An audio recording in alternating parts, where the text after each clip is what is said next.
तीन लोग हैं जिनके साथ अल्लाह क़यामत में भी कलाम नहीं करेगा, और फिर फरमाया उनकी तरफ रहमत की नज़र भी नहीं करेगा।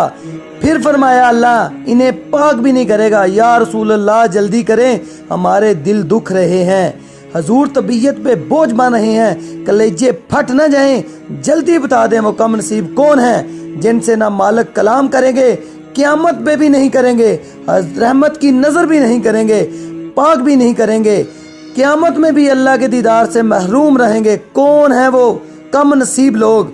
नबी करीम सल्लल्लाहु अलैहि वसल्लम ने फरमाया, एक वो शख्स जो तकब्बर के तौर पर लंबा तहमत पहनता है, घुटनों के नीचे जाता है तकब्बर के तौर पर। दूसरा हजूर ने फरमाया जो कसम उठा के अपना माल बेचता है, झूठ बोल के अपना माल बेचता है। तीसरा रसूल करीम सल्लल्लाहु अलैहि वसल्लम फरमाने लगे, वो शख्स जो किसी पर एहसान करता है फिर उसे जतलाता है।